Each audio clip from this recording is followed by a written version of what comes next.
ينفعنا ولا يضرنا ونرد على أعقابنا بعد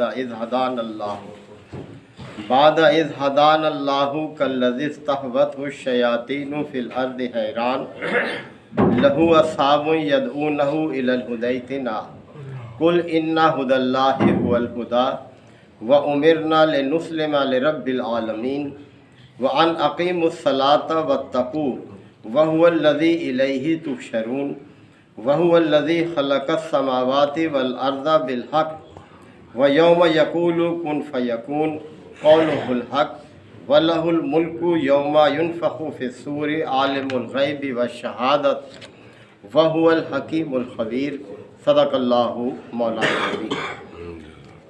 سورہ الانعام کے یہ 9ویں رکوع کی ابتدائی آیات ہیں۔ یاد رہے کہ مکی دور کی یہ آیات ہیں۔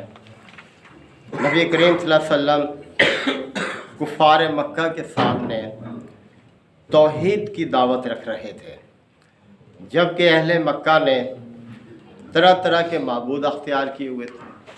خانہ کعبہ وہ بھی آپ جانتے ہیں کہ 300 سے زیادہ بتوں سے اٹا ہوا تھا، جن کی وہ سیوا کرتے، ان کے آگے نظر و نیاز چڑھاتے، اپنی دعائیں ان کے سامنے پیش کرتے۔ تو آپ علیہ الصلوۃ والسلام ان کے سامنے اللہ کی توحید کی دعوت دے رہے تھے اور آخرت سے خبردار کر رہے تھے کہ دیکھو یہ دنیا ایک عارضی سا ٹھکانہ ہے اور ہمیں پھر اپنے رب کے سامنے حاضر ہونا ہے، پیش ہونا ہے۔ تو اسی حوالے سے یہ آیات ہیں جو کہ رب کائنات نے بیان فرمائی ہیں۔ فرمایا کل اے نبی صلی اللہ علیہ وسلم ان سے پوچھو ذرا، اندعو من دون اللہ، کیا اللہ کے علاوہ میں ان ہستیوں کو پکاروں، انہیں میں اپنی دعوت جو ہے ان کے آگے رکھوں، ما لا ینفعنا ولا یضرنا، جو نہ کوئی نفع پہنچا سکتے ہیں نہ نقصان؟ یعنی یہ تمہارے اپنے ہاتھوں کے بنائے ہوئے تراشیدہ یہ بت، اور ان کے آگے تم جھکتے ہو، ان کے آگے نظر و نیاز چڑھاتے ہو، ان سے اپنی مرادیں مانگتے ہو، جبکہ یہ تو خود اپنے کسی نفع نقصان کے مالک نہیں ہے۔ تو کیا ہو گیا ہے تمہاری اس سوچ کو، اس عقل کو؟ تو فرمایا کہ نبی صلی اللہ علیہ وسلم ذرا ان سے پوچھو کہ کیا میں اللہ کو چھوڑ کر ان ہستیوں کو پکاروں کہ جو نہ تو ہمیں کوئی فائدہ پہنچا سکتی ہیں نہ نقصان؟ وَنُرَدُّ عَلَىٰ أَعْقَابِنَا بَعْدَ إِذْ هَدَانَا اللَّهُ، اور جبکہ اللہ نے ہمیں ہدایت کا راستہ دیا ہے تو ہم الٹے پھر جائیں، یعنی جس طرف اسلام سے پہلے تھے لوگ، یعنی جو اسلام قبول کر لیا تھا جنہوں نے، اب وہ واپس پھر جائیں اسی راستے کی طرف جس راستے پر اس کے آباء و اجداد تھے۔ کالذی استہوتہ الشیاطین فی الارض حیران، اور اپنا حال اس شخص کا سا کر لیں جسے شیطانوں نے بہکا کر زمین میں حیران اور پریشان کر دیا ہے۔ یعنی یہ زمین اللہ تعالیٰ کی دیکھیں کتنی نعمتوں سے اس نے سجا رکھا ہے اس کو، کس کے لیے؟ انسانوں کے لیے۔ اور انسان کس کے لیے ہیں؟ وہ اس لیے ہے کہ اللہ کی عبادت کریں، اللہ کی بندگی کریں، اس کا شکر ادا کریں۔ تو کیا ہے تمہیں کہ تم نے ان ہستیوں کو اپنا معبود بنا لیا ہے؟ لہو اصحاب یدعونہ الی الہدی ائتنا، جبکہ ساتھی اسے پکار رہے ہیں کہ بھائی ادھر آ، ہدایت یہ ہے اللہ تعالیٰ نے جو دی ہے، یعنی پیغمبر نے جو ہدایت پیش کی ہے، اللہ کی ہدایت تو یہ ہے، اس طرف آؤ۔ قل اے نبی صلی اللہ علیہ وسلم آپ فرما دیں ان ھدی اللہ ھو الھدی، ہدایت تو وہی ہے جو اللہ نے ہدایت دی ہے۔ یعنی انسان اپنے طور پر ہدایت کا راستہ ایجاد نہیں کر سکتا، بے بس ہے۔ اللہ نے انسان کی اس مشکل کو حل کر دیا ہے، اپنے پیغمبر کے ذریعے سے ہدایت دے دی ہے، لہذا ہدایت یہی ہے جو اللہ نے دی ہے۔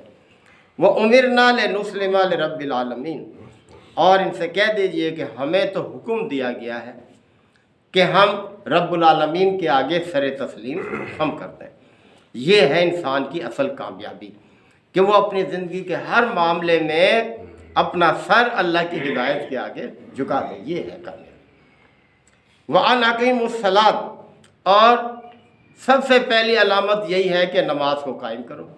یعنی جو بھی دعویٰ کرتا ہے اللہ کی ہدایت کو قبول کرنے کا تو پھر لازم ہے کہ وہ پھر اس کا اظہار کرے، یعنی نماز کو قائم کرو۔ وَاتَّقُوهُ، اور اللہ کا تقوی اختیار کرو، یعنی اللہ کی نافرمانی سے بچو۔ وَهُوَ الَّذِي إِلَيْهِ تُحْشَرُونَ، اب یہ دوسرا نقطہ ہے جس کو مانتے نہیں تھے، اور وہی ذات ہے جس کے سامنے سب کو پلٹنا ہے، سب کو پلٹنا ہے، اس کے سامنے حاضر ہونا ہے۔ یقینی ہے حاضری، اس میں شک کی گنجائش نہیں ہے، اس لیے کہ اس نے خود فرمایا یہ وَهُوَ الَّذِي خَلَقَ السَّمَاوَاتِ وَالْأَرْضَ بِالْحَقِّ، اور وہ ذات یعنی اللہ تعالیٰ کی ذات وہ ذات ہے جس نے آسمانوں اور زمین کو برحق پیدا کیا ہے، یعنی یہ کوئی کھیل کے طور پر پیدا نہیں کیا بلکہ بڑا سنجیدہ ایک مرحلہ ہے یہ انسانوں کے یہاں قیام کا، انسانوں کے لیے پیدا کیا ہے یہ آسمان کو، زمین کو، ساری چیزوں کو، لہذا اس کی شکر گزاری کے تحت وَيَوْمَ يَقُولُ كُن فَيَكُونُ، اور وہ دن ضرور برپا ہوگا جب وہ حکم دے گا ہو جا اور ہو جائے گا، یعنی اس کے لیے دوبارہ پیدا کرنا، قیامت برپا کرنا کوئی مشکل کام نہیں ہے، اس کا ایک حکم ہوگا قیامت برپا ہو جائے گی، سب انسان نکل کھڑے ہوں گے، اس کے حضور حاضر ہو جائیں گے۔ قولہ الحق، اس کا فرمان تو حق ہے، یعنی اس کے فرمان میں کسی شک کی گنجائش نہیں ہے۔ وَلَهُ الْمُلْكُ يَوْمَ يُنفَخُ فِي الصُّورِ، اور جس دن سور پھونکا جائے گا اس دن بھی اسی کی فرما روائی ہوگی، یعنی وہی بادشاہ حقیقی ہے اب بھی اور آخرت میں بھی۔ عالم الغیب والشہادہ، اور وہ حاضر اور غائب ہر چیز کا جاننے والا ہے، یعنی اس کائنات کی کوئی چیز ایسی نہیں جو اس سے پوشیدہ ہو، ہر چیز کو وہ جانتا ہے، اس لیے کہ پیدا اس نے کیا ہے، جیسے فرمایا نا کہ الا لہ الخلق والامر، وہ الا یعلم من خلق، کیا وہی نہ جانے گا جس نے پیدا کیا، وہی بنایا اس نے، سب کو جانتا ہے۔ وَهُوَ الْحَكِيمُ الْخَبِيرُ، اور وہ صاحب حکمت بھی ہے اور باخبر بھی ہے، یعنی جو کچھ پیدا کیا حکمت کے تحت پیدا کیا، اور جو کچھ پیدا کیا ہوا ہے ہر ایک کے حال سے وہ باخبر بھی ہے، پوری طرح سے جان، لہذا تمہاری نیت اور ارادے بھی جو ہیں اس کے سامنے کھلی کتاب کی طرح سے وہ پوشیدہ نہیں۔ تو دعوت دی ہے اللہ تعالیٰ کے پیغمبر نے اب ان لوگوں کو جو کہ بار بار ٹھکرا رہے تھے، انکار کر رہے تھے، بلکہ مخالفتیں کر رہے تھے، سختیاں توڑ رہے تھے ایمان والوں پر، یعنی یہ آیات اس وقت کی ہیں جب آپ صلی اللہ علیہ وسلم کو مکہ میں 12 سال ہو چکے تھے اللہ کے دین کی دعوت دیتے ہوئے، 1 سال ہی باقی تھا، پھر تو مجبور کر دیا، ہجرت کر گئے تھے مدینہ۔ تو سمجھایا جا رہا ہے کہ توحید یعنی اللہ کے سوا کوئی معبود نہیں ہے، اس نے پیدا کیا ہے، اس کی بندگی کرو، اور یہ چیزیں جو تم نے اختیار کی ہوئی ہیں یہ بے اختیار ہے، کوئی نفع نقصان کے مالک نہیں ہے۔